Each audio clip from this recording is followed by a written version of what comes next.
down here at the Port Hope Archives right now. I've been asked to record my memories of the downtown merchants and businesses during the 1930s and 40s, to the best of my knowledge. My name is Glen Cotter. A little history is such that I came to Port Hope from Toronto in the year 1930 at the age of 7. I was raised in Englishtown, being the west end of the town, at 19 Sullivan Street, and that's directly across from the Commons. This move was the result of my grandfather, H.C. Bailey, asking my mother, his daughter, if she would come and look after him, as my step-grandmother had just passed away. Now, getting down to the story, I am going to start at Brown Street. And at Brown at Walton, we had Dr. McDermott. He had practiced there. And if you go down the town on Walton Street, just a little further down, there was a big house, and Mr. Benson, with Dr. Benson, practiced there, and later on, his son, Dr. Bernie Benson, lived there. But coming down just close to the guide office, there was a little store just on the left-hand side, and it was a car dealership. And it was just a small place, but our Lorne Getty had the dealership for a car that I understand was a Star, and that's information I got from Don Douglas. He said it was a Star. I'm not too familiar with that. Now, we'll go next door to the guide office. And at the guide office, we had Malcolm Bennett. He was the reporter, and Jerry Gallagher, he was just looking after things there, and a couple of girls doing the secretarial work in the office. Out the back, doing at the press, was Mac Garrett. Mac Garrett used to sit on about a 45-gallon drum with a cushion, and he'd keep the belt on the pulleys and keep an eye on things and close down the press if such accidents happened. Diddy Mitchell was looking after the papers as they came off the press. And at the linotype, we had Bud Brown, Tommy Quick, and Greg LeMan. And then we had Harold Batty doing some of the specialty work there. Now, when we moved down a little further, we had Jimmy Giffin's hardware store, and later on, Al White. On the corner of Cavan Street, we had Dr. Vivian. Now, Dr. Vivian, I'm not too sure whether he was practicing or not, but he was an MPP, I believe, and for a short while. And now I'm going to take you down Cavan Street just a little ways. And on the bend there, right at Cavan Street, on the right-hand side, was Sculthorpe. Fred Sculthorpe had a little garage there.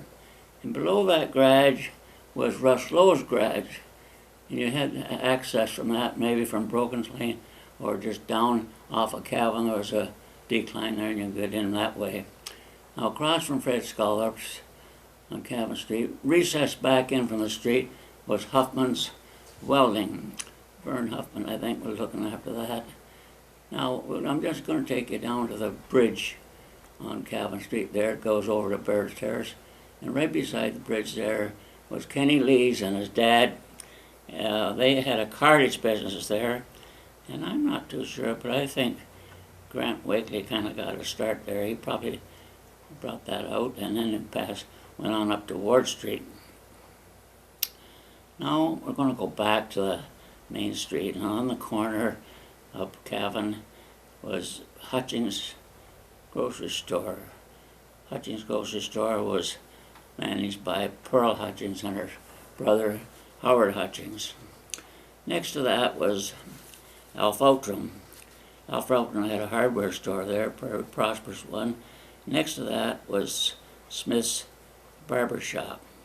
Now, Smith's Barber Shop was in the back of that store, and in front of it was his daughter, Olga, operating a lunch counter. Now, Olga had 3 brothers. One was Alan, and then there's Bev, and there was Lorne. Now, going down, I think probably next there was a bake shop in there somewhere, and my memory fails me as to who was operating that, but however there was one in there, and later on a blue and white counter for coffee or a small lunch. Also was there, but that was later on in the years. Then we came around, and there was the town waterworks office. And there, I think there was a lady in there called Lula Beatty who was operating that, and Nelson, Scotty Nelson, was looking after the sewers and water pipes. Now, I think next to that was, no, I think we'll go upstairs. There was a photographer up there named Trot, and he could take your pictures there for weddings or whatever professional shots that you wanted. I think next what we're going to run into is Johnny Steen's store, and below the store he had a pool room. In the pool room you had to go down some steps to get to the entrance, so it was really out of sight. Next to that was a clothing store, and the first clothing store was owned by Mr. Whetstone, and then later on George O'Neill, and when George O'Neill, then Zip Marks. Next to that was Mitchell's drugstore. It was a Rexall drugstore, and then there was a Lauren, no, it wasn't Lauren Giddy, it was a Giddy and Doney clothing store. Now we come to the bank in the corner, and we're going to turn over and go on to Ontario Street. Now when you go down Ontario Street, the first one on the right, or on the left, excuse me, was Hancock's Hardware. And in the back of that, there was Mr. Taggart, and he was doing some leather work.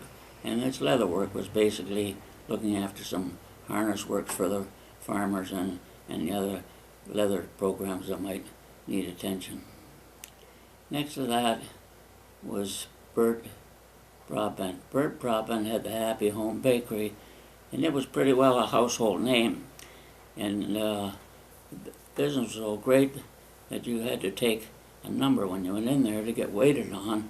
And if by chance you happened to take your little boy or little girl in there, they would give them a little cookie to keep them happy, and I think that was good idea to do that.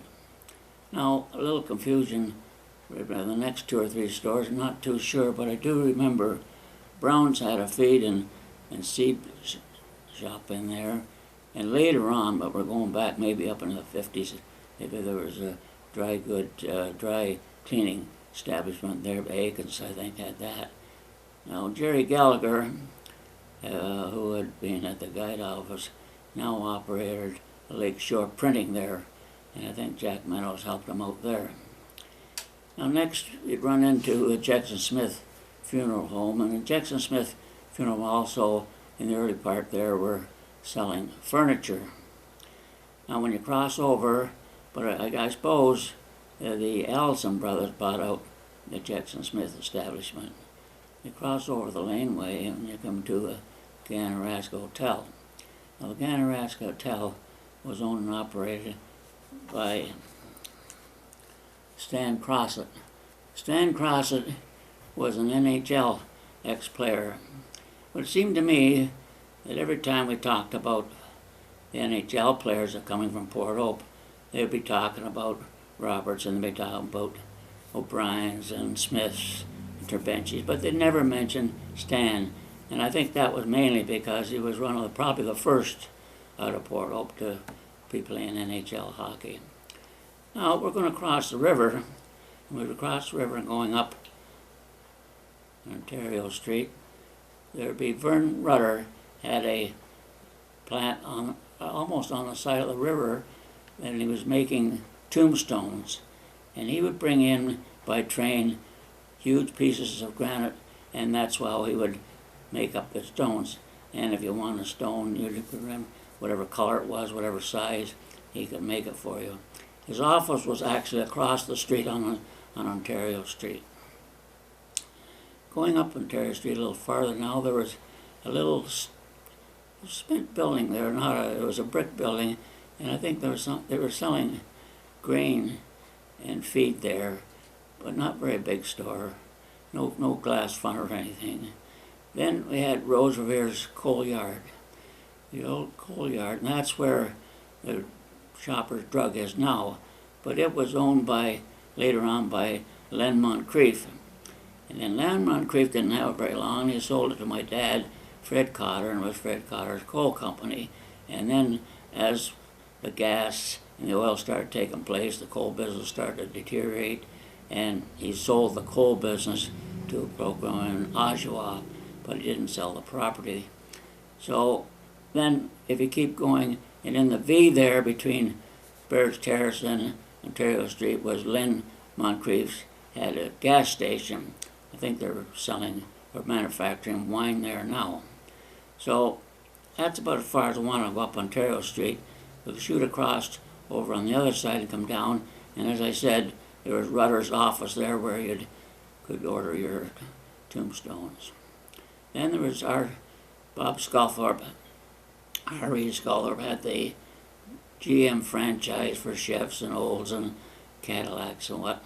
But if you looked over across the Mill Street, it was even the V between Mill and faced onto a little street there called Maitland, I believe. But if you looked over to the left up on the hill, there was Hood's Knitting Mill. And Hood's Knitting Mill, I think, was eventually destroyed by fire.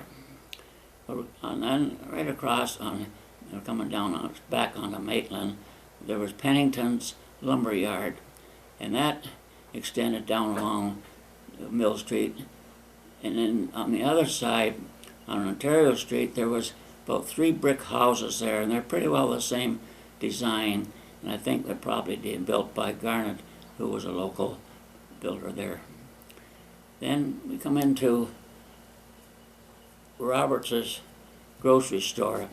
Roberts grocery was Walter and Rawlson Roberts, and I don't know, I think somewhere along the line they kind of sparked a bit, and Walter ended up going up to Englishtown and on the corner of Bramley and Rideout.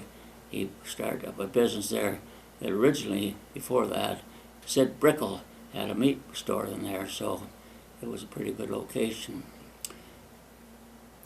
Next to Roberts, we had Jack Murray's lumber yard, and I think that was a second generation program there as well. So we crossed over the river, and we ended up with George Knight in a wooden building there. He was repairing cars that got damaged somewhere along the line. Then we had Lawrence and Brown garage. That's about where the liquor store is now. So now we're getting back to the main street. And on the corner of Ontario Street and Walton Street was Bruce Hines Drugstore. On the side of Bruce Hines Drugstore, there was a door that you could enter through there, and you'd go up some wooden steps to the second floor, and Doug Walton had his dentist practice up there. And so now we're coming back to Bruce Hines' store, and in with Bruce store, he had a lunch counter in there as well, and you could sit up there and order a milkshake or whatever you wanted to do. And they had some booths back of that too, where you could sit down and enjoy a cup of whatever. Next to Bruce Hines. Now I should mention about Bruce. Bruce was a pretty popular guy, and when he passed away, sort of in early life, the merchants of Port Hope closed their stores for that day of the funeral, and I thought that was a good gesture. Next to Bruce Hines was, I believe, well, there was a store in there, I think was Brown's store. And Brown, it was a grocery store, but next to that was the Embassy restaurant, Chinese restaurant. Now there was Watson's drugstore, and Watson's drugstore was about I guess it must have been maybe 3 generations. So, and George Watson was there, and also he finally went over to Bruce Hines' store, and after Bruce passed away, I guess, and Dave, his son, is now operating Watson's drugstore. Going along there, then I think the liquor store was in there, and that was a store with the front of the glass was painted up about halfway so you couldn't see. But with you, the liquor store, you'd have to go in there, and the products were posted on the wall and with a number, and you'd take a a piece of paper there that they provided, and you'd write down the name or the number of whatever liquor you wanted, and then you'd go and get your liquor that way. Now, next to that, I believe, was John McCreary's optometrist, and Muriel Abrams worked in there as a receptionist. Now, there was a fortunate situation with John is that he was going down the Cobrick Road, the number 2 highway, and at the level crossing there, that's before they have the overpass, why he met a train, and that was kind of a bad situation, and so that's what all I can say about poor John. Now, next to the optometrist, I believe was Palmer's dry goods store. Then next to that, I believe there was a store. It was Brody Thompson's shoe store. Brody Thompson. Then there was the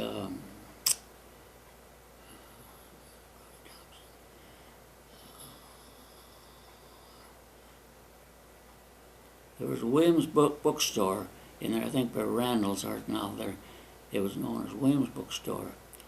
Then there was a barber shop, McBride's Barber Shop. Next to that, he came to the Coleman and Phillips, and that was Bertram and Roy Phillips.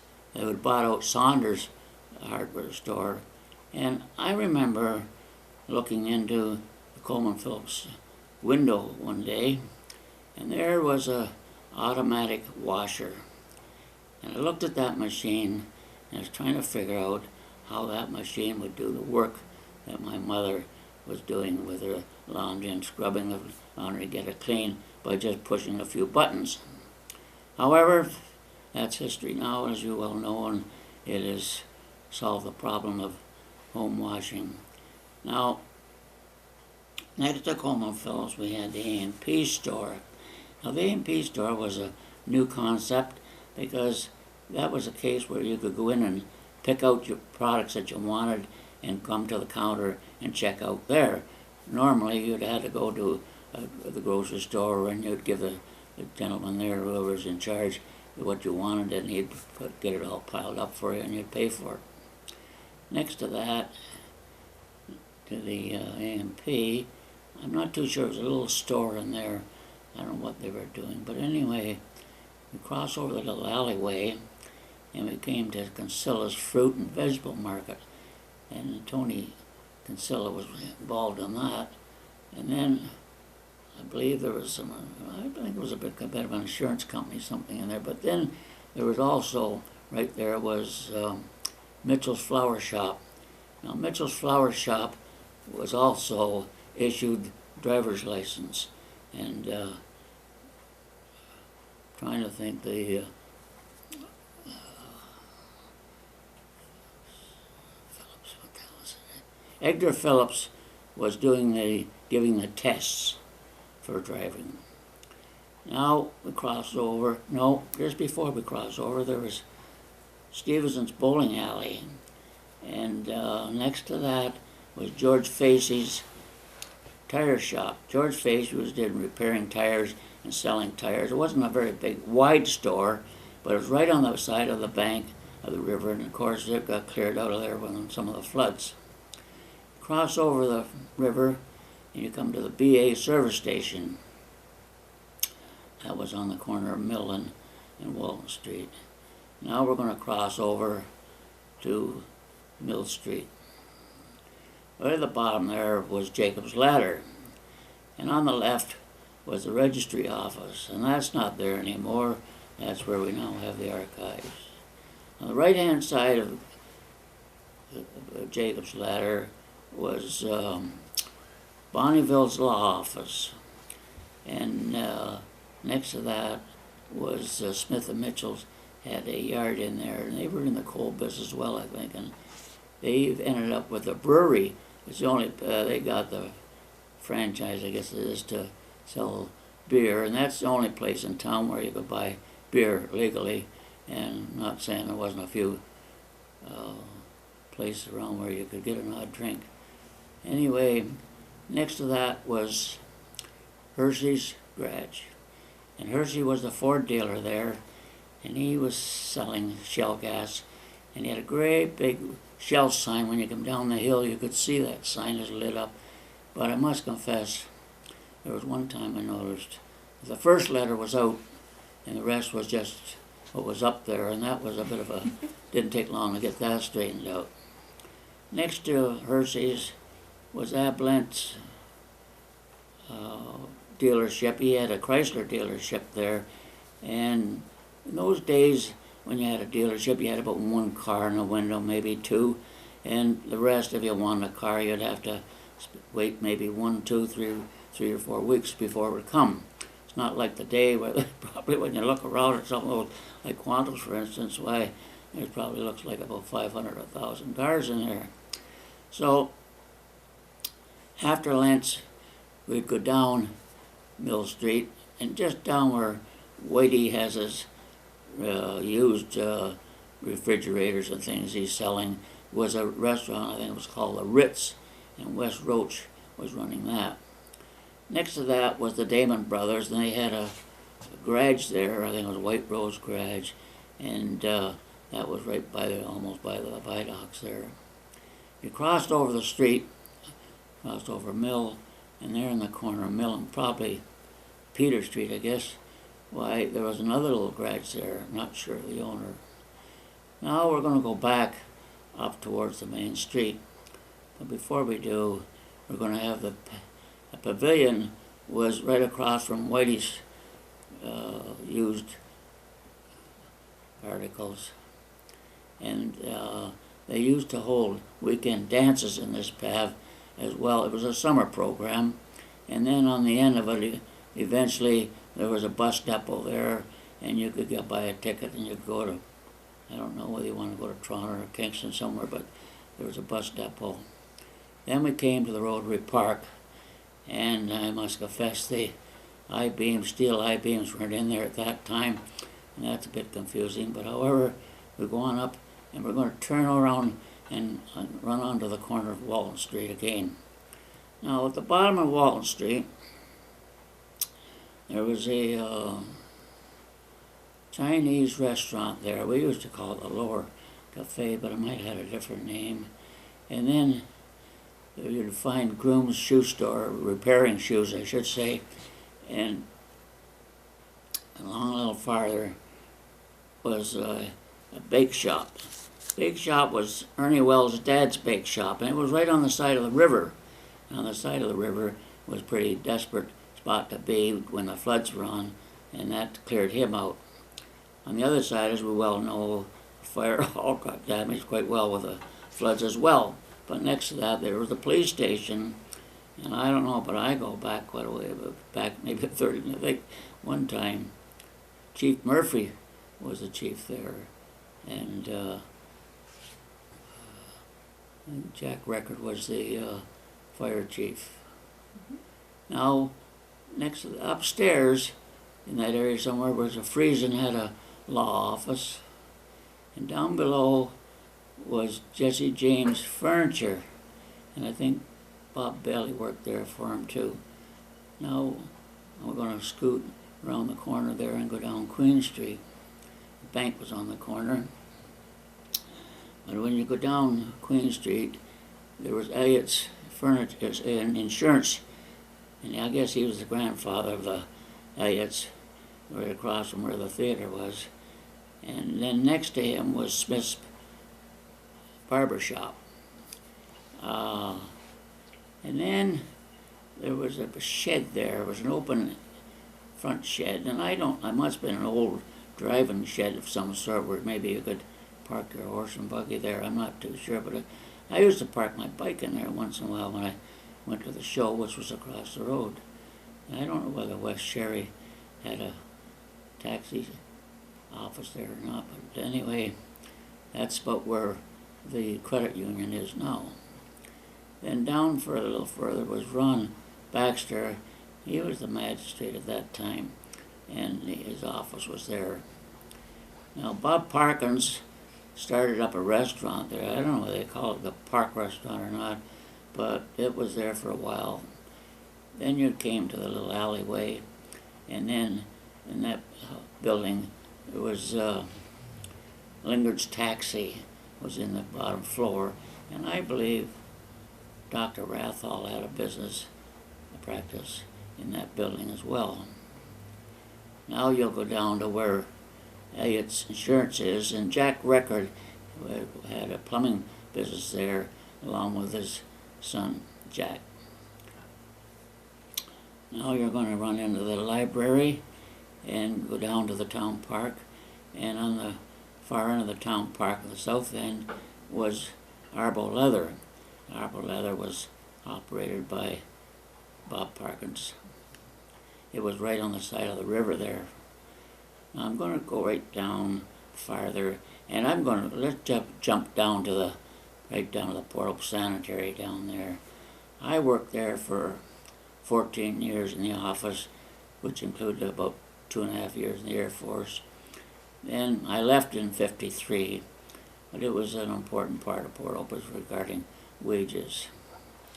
Coming back, Joe Cleary by the viaduct there had a, I think he rented out storage room there. And then as you come on this side of the other side of the viaduct, George Knight had his repair shop there. I think he got cleaned out by the flood, and he started up another one there. But there's also a lumber yard was there, and I'm not too sure it wasn't. I can't remember now. I did have the name, but however, I think there was a lumber yard there, Mutarts, and then also at a later date, they had an open air. The town had an open air rink there, and you could go and skate there. And there was junior hockey. We played there at night. Now we cross over the street there, and you find there was a long, old factory there. I don't think it was operating when I went for quite some time. I'm not too sure what they manufactured there, but then I think it was torn down. And in that area there was a car dealer, and he also, I understand that one of his cars went down the river in a flood. I don't know, it wasn't Edgar's. I can't remember the fellow's name there. Anyway, the town had a couple of tennis courts, clay courts there, and they sold that in 1942, I guess. And next to that, we come to the town hall, but between the town hall and the tennis courts was a weigh shed by the town where you could go and weigh your truck, and the coal merchants would use that to weigh out their coal for when they deliver it. And then they could shoot across right beside the town. There was a little water trough, and they could wet the coal down and keep the dust down. Back of the town hall was the old band shell, which is now they moved that over to the park. When we get to the town park, at one time there used to be a little river run down through there, zigzag down through the town park, and it wasn't, I don't know in the summer whether there was even much water going through there, but anyway it went down to the river. But I think they went and maybe they piped it down and buried it. But they also had the drill shed in the town park, and it was a huge wooden building, and that was later taken away. Now, that little creek, I should mention, started way up at Englishtown on Little Hope Street, just a little to the east of Little Hope Street. It started there and wound its way down past the Lions Center, down past Pine Street, down past the lawn bowling, and down under John Street and out into the park. That's where that started from. Now we're going to hit the post office, the old post office.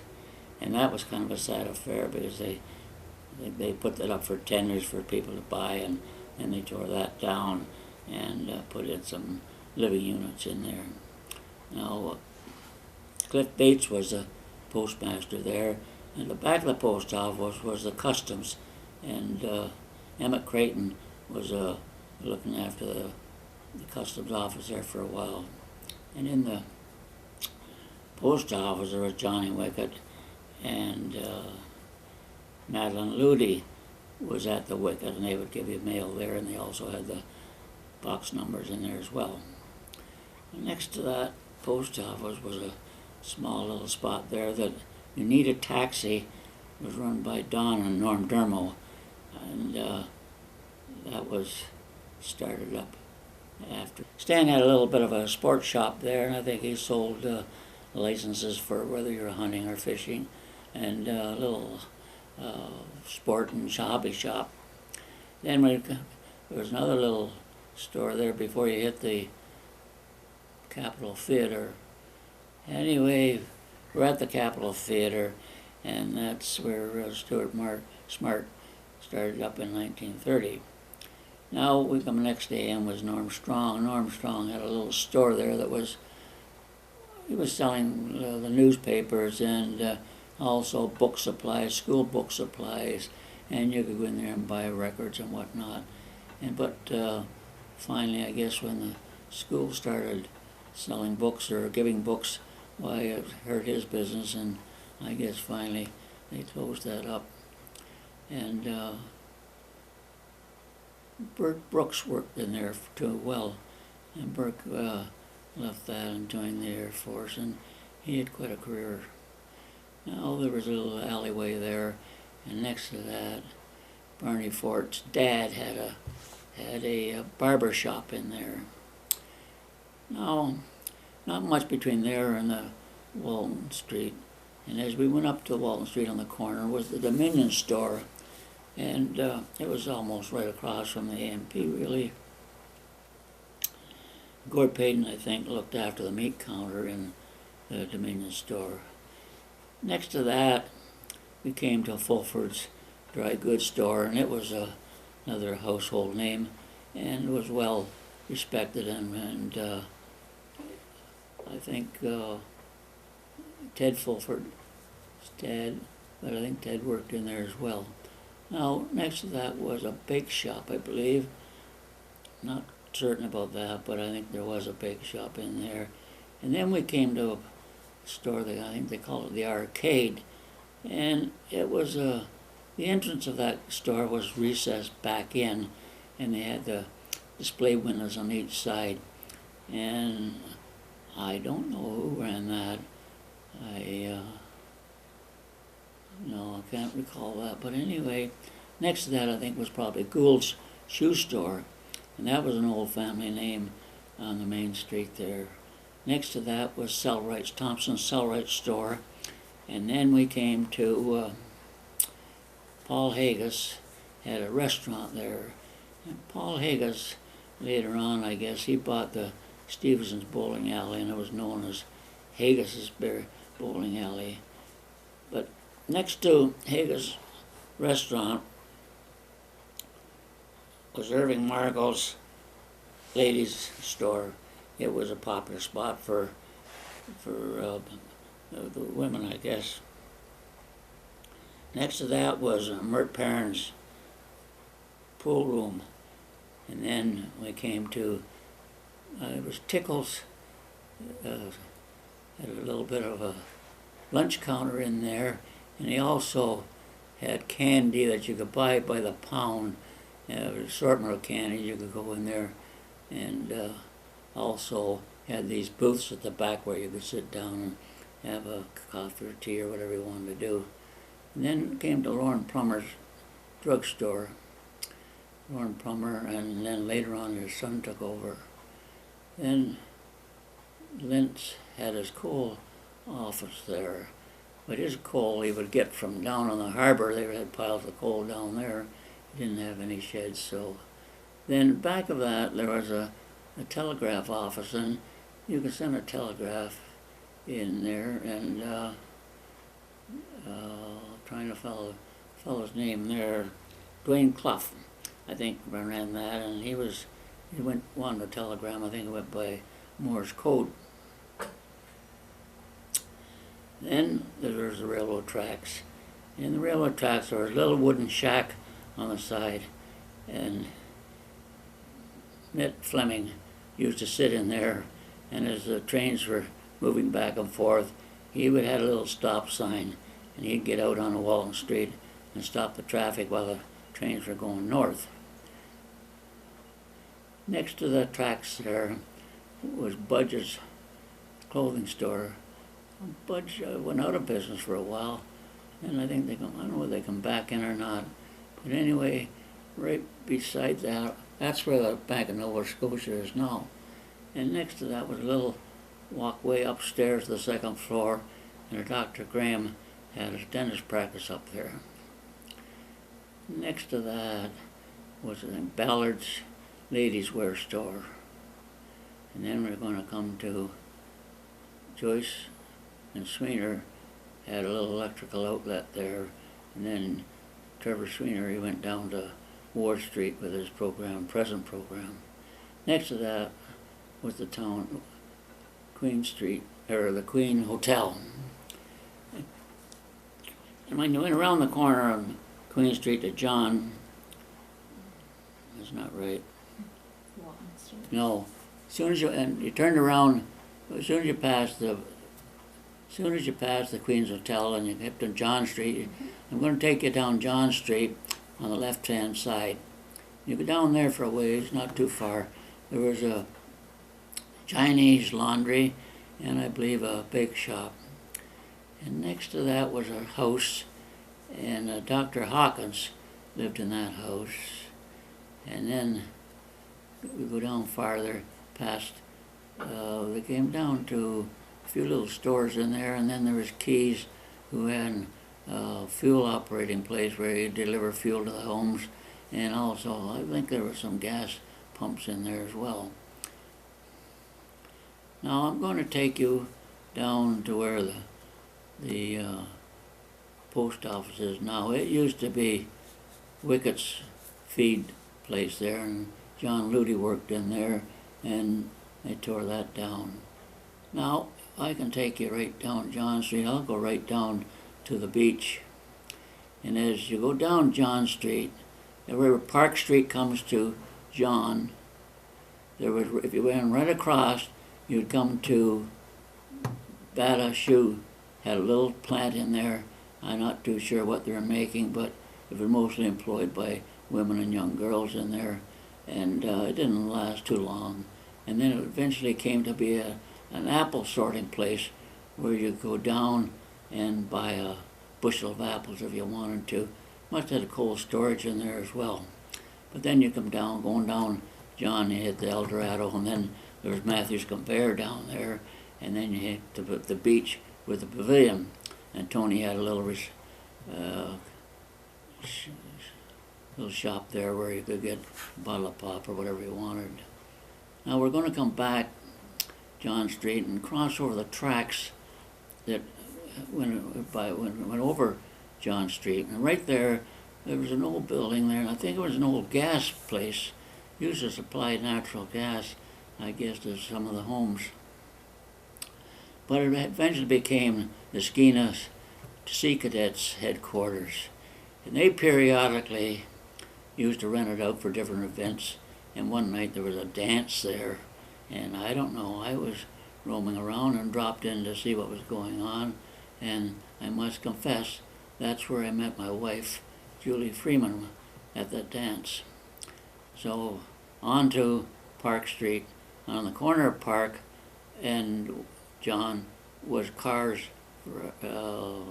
it's Friday Shore, I guess it would be, not very big. Now we're going to go over to Dorset Street, and on the corner of Dorset Street, right by the sidewalk, was a little cement building there, and it wasn't any more than maybe 15 feet by 10 or 15 by 15, maybe. I don't even think it was that big.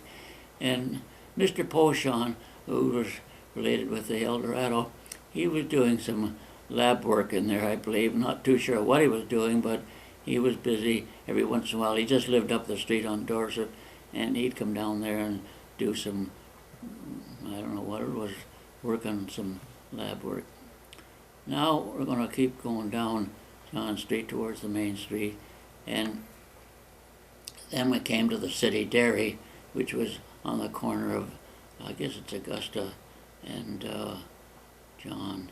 There was Irv Downey there, and he had some sons, Ken and Bud and Chubb, and one daughter. Next to that was Lynn Brown. Now, next to the city dairy, there's a house there, and it was Dr. Kelly's house at one time, and now Lynn Brown lives in there, and he was the local surveyor. I think he bought out Jack Sylvester's business. Now, as we go towards the main street, we're going to run into the Canadian Tire store, and the Canadian Tire was the first Canadian tire store to hit Port Oak, and that was run by Ken Schroeder and his dad, and they sold pretty well, although they more in line with the automotive program, but they sold other products as well. Now, next to that was the Orange Hall was in there, and the Orange Hall would have their meetings in there, and they'd plan their parades for the season, I guess, and they rented that out as well for various events. Now, I'm kind of confused a little bit on John Street there, but as we go along, I know Lingard's had a apartment building along there, and then I think there was a Millwards had a plumbing outlet there as well. Then there's a barber shop, and then we come to the corner of the Royal Bank. And the Royal Bank, Shorty Freeman was in charge there, and Shorty Freeman wasn't so short. He was a pretty heavy-set fellow, awfully nice and well-respected in the town, and he was there for quite a few years. Now, when you come to going up Wallen Street, next to the bank was Rose Revere's jewelry store, and it was a sort of a high-class jewelry store, and you could look in the window there and you could see some pretty nice items. Next to that was the St. Lawrence Hotel. Now, the St. Lawrence Hotel had a canopy over the sidewalk, and I should have mentioned the Queen's Hotel also had one, but they were eventually torn down. And when you're getting past the St. Lawrence Hotel, there was a little alleyway there. Well, before you get to the alleyway, I think Ron Baxter had his law office in there before he went to Queen Street. And now the alleyway was there, and we went down back of the alleyway, back of the Queen's Hotel.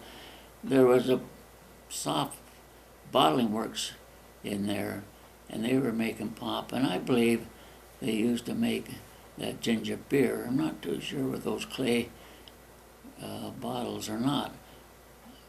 Anyway, there was a bottle place in there, and you come back out, and right on the corner, right next to the laneway there, was Lauren Giddy started up a butcher shop business in there, and I think even Ted Watts was in there at one time. And as you went along, there was, I guess the tea and order office was there where you could place your order or pick up your goods that were delivered that you had ordered. Now, Van Alstyne had a plumbing outlet in there, and they used to sell different items like stoves and furnaces. Then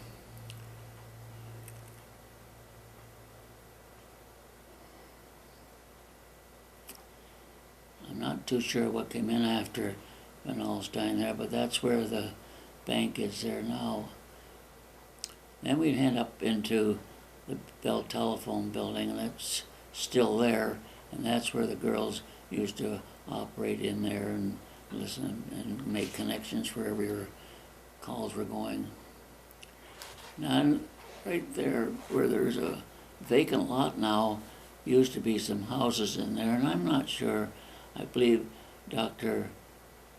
Rathall had a practice in one of those houses along there.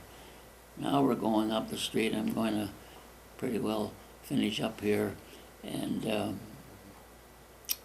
there's a Presbyterian church, and then also there was Alf George's funeral home which is now Ross's Funeral Home.